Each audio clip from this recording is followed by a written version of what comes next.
morning Robin Whittle from the Deben Association, who's going to talk about what the Deben Association involves, obviously how it started, and a lot more besides. Good morning, Robin. Morning, Pat. Good morning. Good to be here. Yes, nice to see you. So, okay, what is the Deben Association all about? Well, I'm fairly new on the committee. I got to understand about the River Deben Association when I got to read the magazines, and I joined as a member in mid-1990s. And the association itself has been going on for since 1990, I think, is when it started, and is slowly built up its membership up to, I think it's just under 900 at the moment, which is quite good. It's a very cheap association to join. Its entry fees are £4 individual, £6 couple, and groups of £15. I think it's well over date when we should be sorting that out. But that's what I've inherited. But this is the moment to join, as it were, and that's the annual subscription. I've been chairman now only for 3 months, and I'm still learning the ropes. And I've got a fine committee of 12 or 13 of us, and one of the quite a lot of them are famous people, and we've got Robert Simper, the author, who's the vice chairman, and he's very active in all his doings of the river. His son, in fact, he lives close to the river at the Ramsholt Rocks, and his son is organising some shellfish oyster beds along that stretch of the river, which that's interesting. I think is probably the only part of the river that's got that sort of fishing going on. And they're doing very well. They supply to local restaurants in Aldborough, Orford, and they even supply to what is the place in London? The fish market there. I can't remember its name. Yes. Felixstowe, yeah. That's right. Yeah. I must admit I enjoyed the magazine and have been an avid reader of it. It comes out twice a year, and it has articles on the history of the place, local people's view of the place. I've written a couple of articles about dinghy sailing there, and I know you're a dinghy sailing Firefly fame. But it just, and it picks out what's going on at the boat yards. It's certainly in Woodbridge and along the river there. We get items about the Felixstowe ferry boat yard as well, which is nice. And then local names sometimes provide an article about some peculiar aspect that's connected to the river and the history of the working boats in the river and the barges and how that's all thing. And there's a lot of interest in that. So that's really how I got to know about it. And my interest in the river started a long time before that. I was, although not born in the area, I used to enjoy my holidays since the war, in fact, although my parents had a bungalow at Felixstowe Ferry since 1930, I think they bought it. So we've been using it every year for our summer holidays. And I suppose we're very lucky still to have it, because the 53 floods took away, well, about 2/3 of our land, because we went right down to the beach. Right, okay. And it came up and it destroyed, took away a boat shed, which could take about 10 or 15 dinghies. Oh my goodness. A beach hut, a garage, and it came to within 4 yards of the veranda to the bungalow. So you were very, very lucky to keep it, did you say? Absolutely, yes. And then they built the concrete wall in front of us and in front of the Martello Tower there. and that's preserved the area and the golf course. Yes, exactly. Until the recent decision by the sea to eat away the very soft part between the two Martello towers, where they hadn't got a concrete wall. Yes. And since the last 12 years, they've been putting rocks there slowly. Yes, so that's they right. Exactly. actually now got rocks between the two concrete walls. Yeah. So it's a bit of a diversion, but that's really how I was taught sailing on the River Deben and got quite used to the dangers of all that estuary and the entrance there.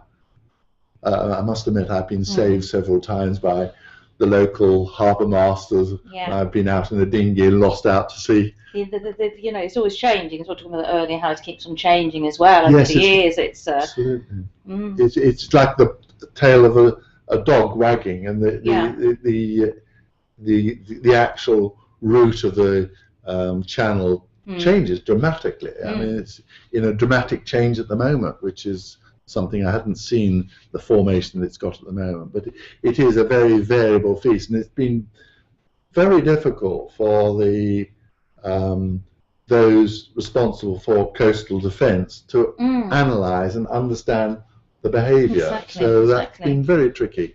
And well, then I suppose I started to get interested in how the defences were organised, and I started to read papers and things, and I realised that the River Deben Association was involved with all these things, and I slowly wanted to understand how it all interacted. And it is very complicated. There are so many organisations which are involved with different aspects of it. We've got the Environment Agency, who have duty to maintain and preserve certainly the urban parts of the coast.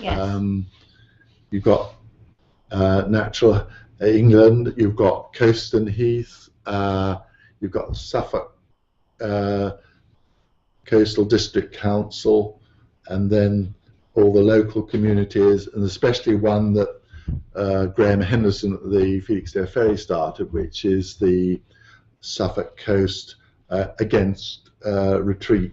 It's called SCAR. Oh, that sounds rather quite interesting. an active group which is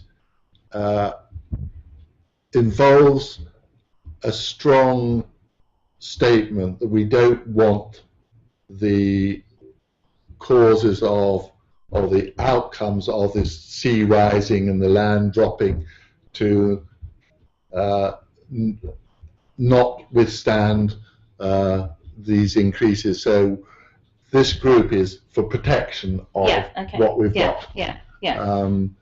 And in some situations there's been difficulties in terms of the Environment Agency's approach to the situation, because they classify as whether a defence is economical or uneconomical in terms of what they're trying to hold back. And if it involves people and communities, then it has a high grading. And if it's just marshland or without population, it receives a very low rating, which means that to get any intelligent concept of how to protect the thing, you're involved with partnerships, which involves the Environment Agency. And the River Deben is becoming one of the forefront places in the United Kingdom to set a precedence of how these partnerships should work. And the River Deben Association is this sort of one of the small pressure groups in trying to help a reasonable outcome. But we are, I think probably it might be an idea if I read out what our aim is. It is really to protect and conserve the character, beauty and environment of the River Deben. That's the sort of intent. Yeah. And then we have a number of objectives under that to encourage proposals to safeguard the river and to support appropriate future developments, to resist proposals which could have a detrimental effect on the river and its environs, to endeavour to influence the outcome of disputes, differences of opinion in a way which will maximise the benefits to the river and its environs, to establish and maintain working relations with local authorities and other regulatory bodies, and to establish contact and foster cooperation with the river users and other interesting groups. And I suppose really I'm definitely one of the river users. It's the sailing part of the enjoyment in the river that I've really, but it is a very beautiful river. Which it definitely is. Definitely is. And I suppose the involvement the RDA have with specific things relates to what's actually going on at any one time. And at the moment, we are involved with the Deben Estuary Partnership, which has been set up to produce what they call a Deben Estuary Plan. The Environment Agency produced a plan a few years back, about 4 years, 5 years back, and it was not felt absorbing the local community's views. And so everybody's agreed that the Deben Estuary Partnership should formulate a plan involving all the interested bodies. Okay, yeah.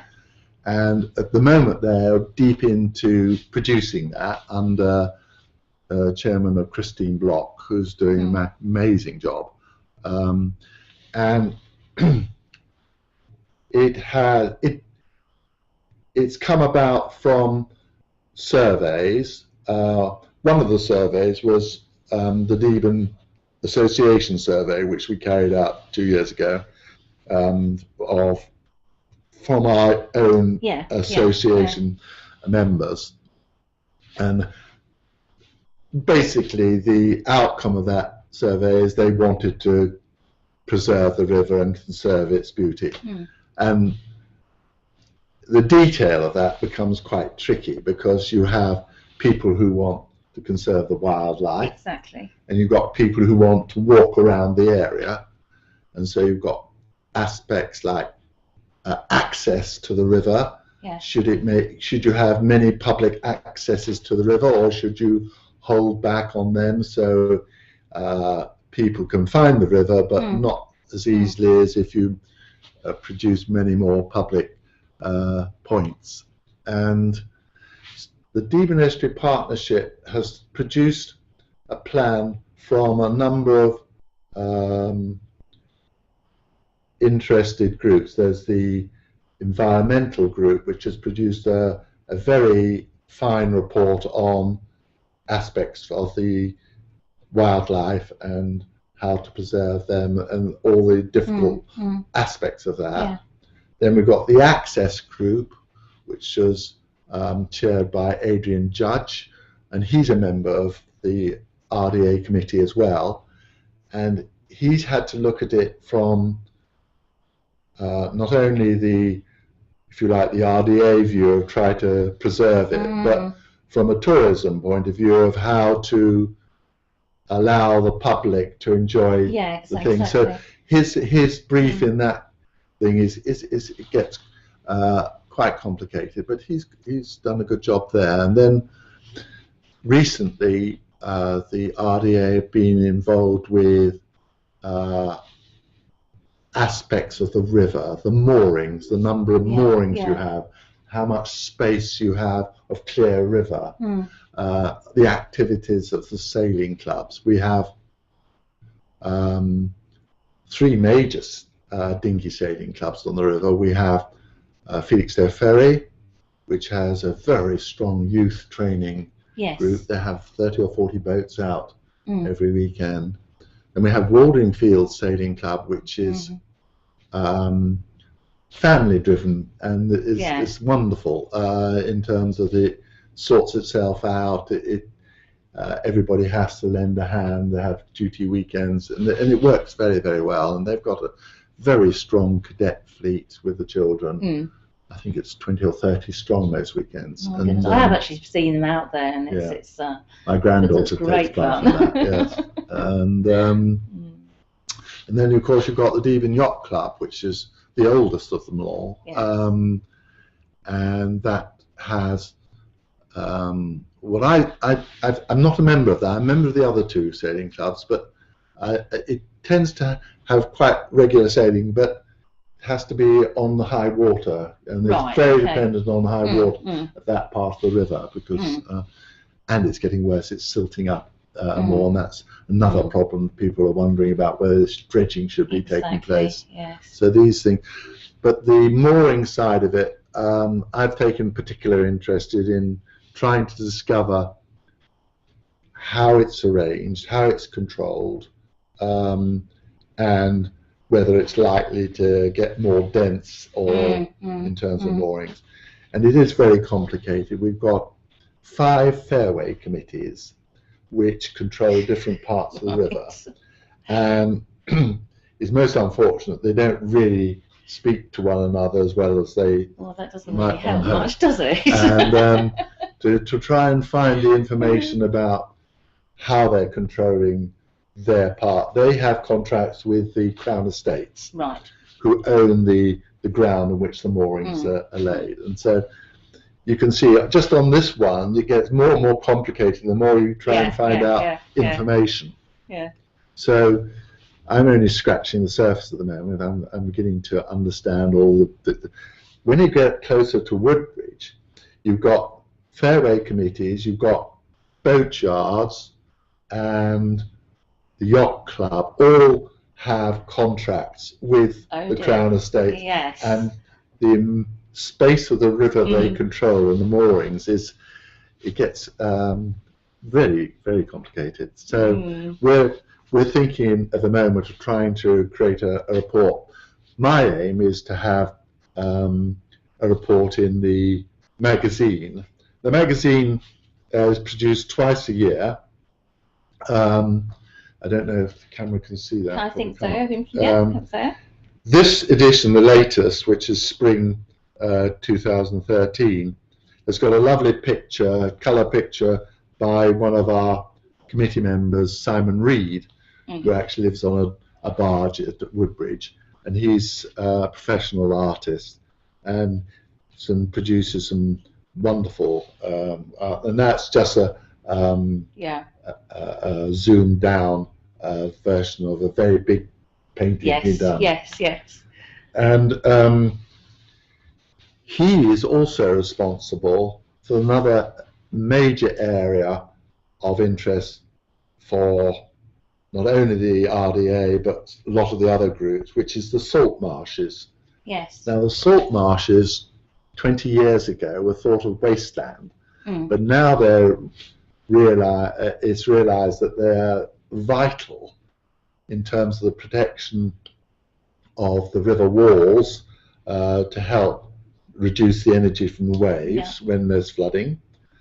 They're also vital for the wildlife continuation. And there's actually, although a lot of reports on the behaviour and how they work, I think the information, the knowledge about salt marshes is still pretty not complete, as it were. We don't know why they grow or reduce. Some people think it's wave action, some people think it's shore crabs and ragworms, and quite honestly, I don't think there's a definitive answer yet of how they're controlled. No.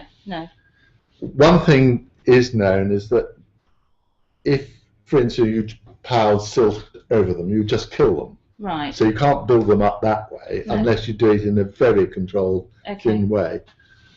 But anyhow, Simon Reed, who does these wonderful paintings, has done an enormous amount of work on the salt marshes, the River Deben, and he's put in place both at Sutton, on the Sutton bank.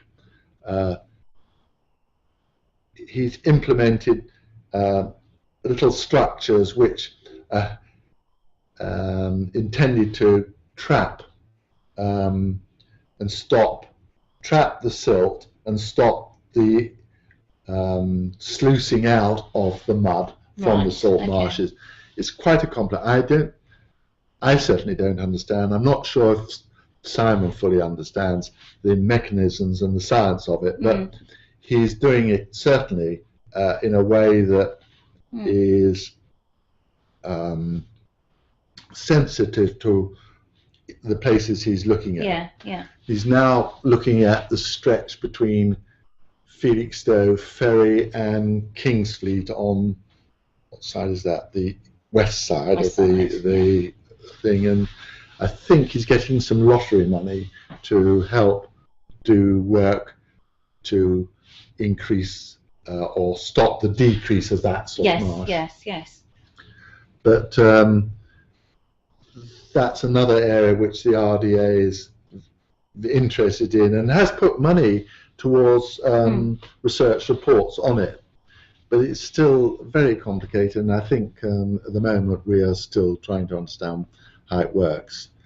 Coast and Heath are very involved with that, and Tracer Ashley Reed of Coast and Heath, he works with Simon and helps get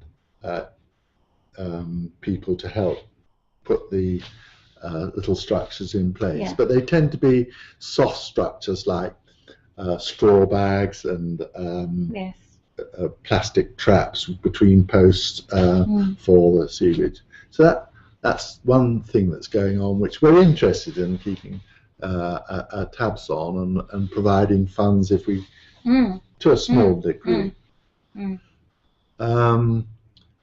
Another very sore subject for the whole of the river community is I suppose speeding is the best way of putting it. There are limitations to the speed one should go up and down the river, but some people haven't really realised this, and they don't even know the consequences of going too fast. But the wave action from speed craft does cause damage to the banks and the salt marshes, and it also can interfere with some of the other users of the river. If the people don't realise when a sailing race is going on and come charging through at full speed, that's difficult.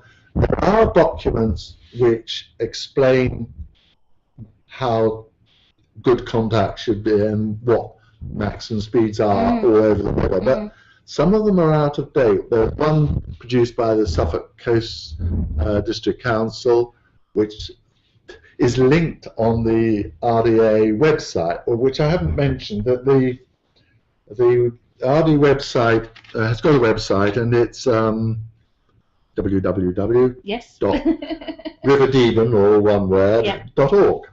And it's kept well in tune by Annie Lee.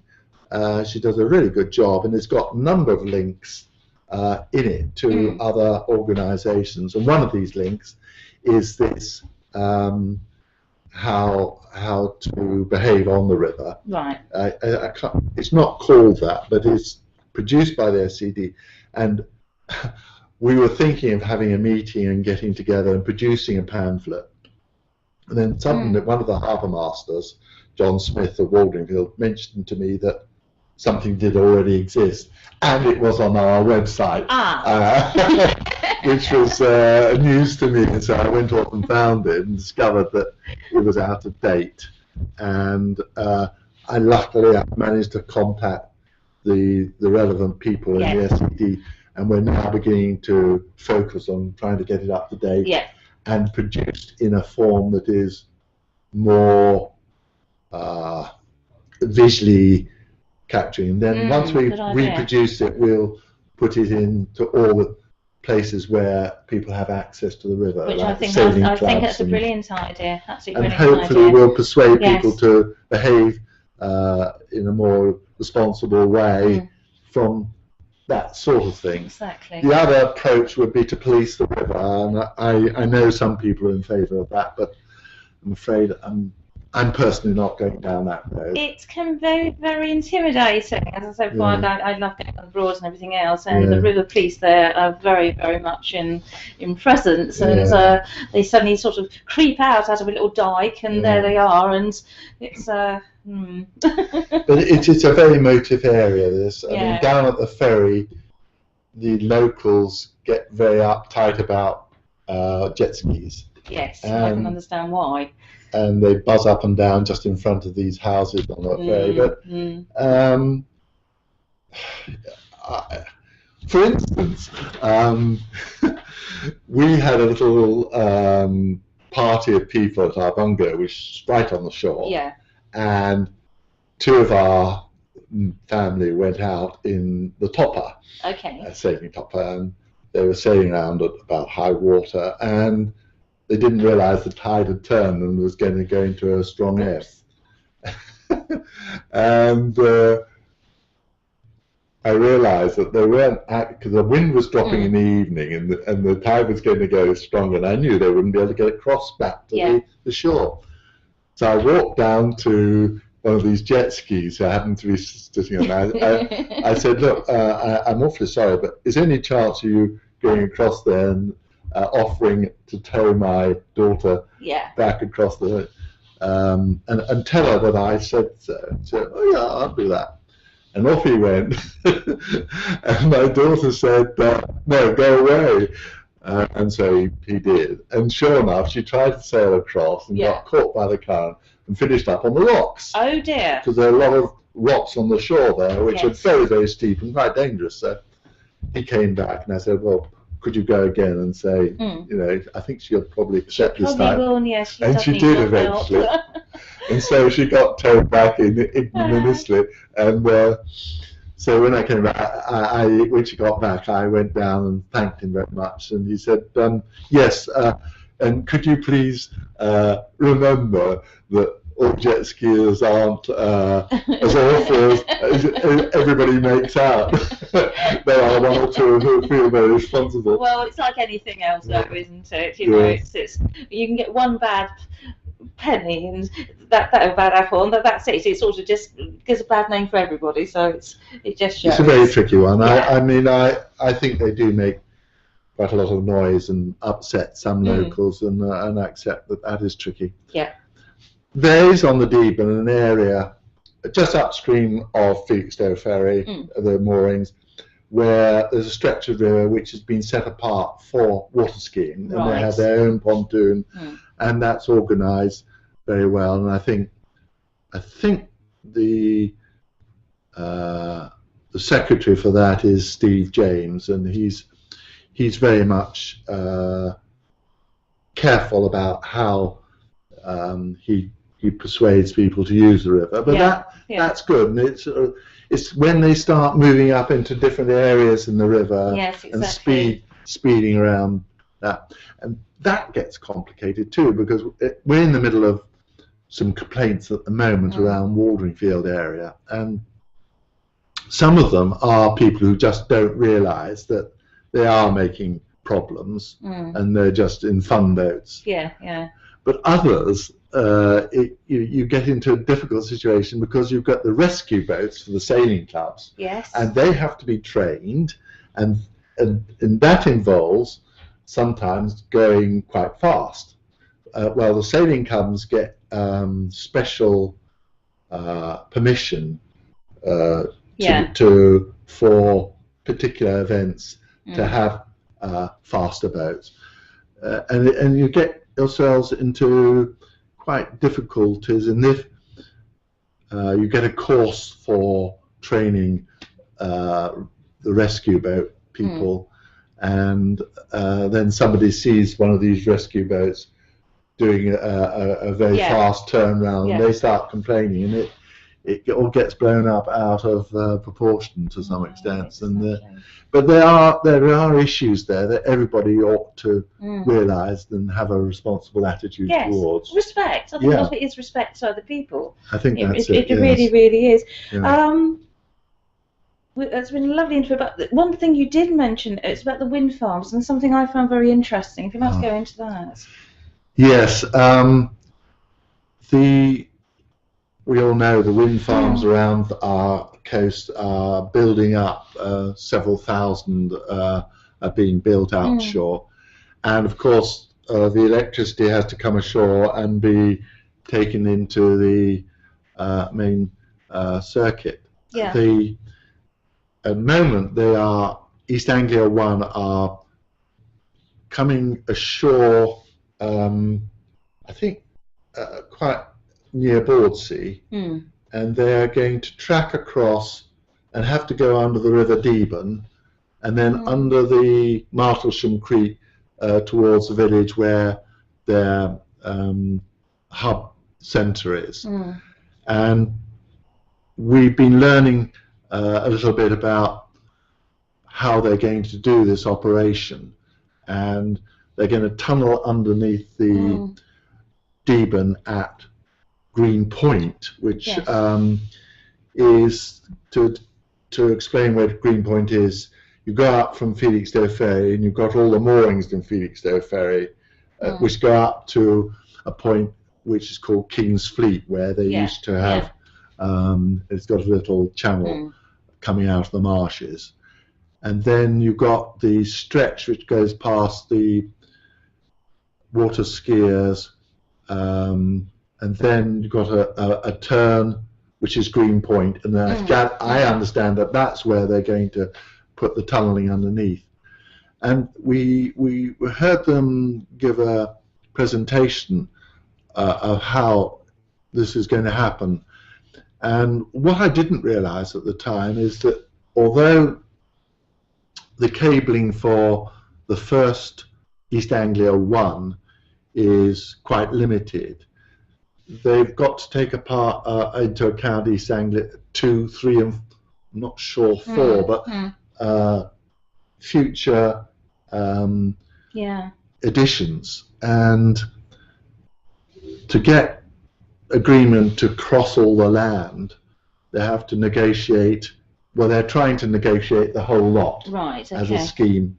And the landowners are now finding themselves faced with a tract of land 75 metres wide, which will be, I suppose, held during construction for, I think it's nearly a year. It's a long time, isn't it? And I must admit, I was amazed to find that it was so wide. But one of the reasons is that the heat generated in the cables means that they have to be separated by several metres. And therefore, you know, it's not surprising that eventually if you have to, for 10 cables, you're into 70 metres. Yes, you have to be, don't you?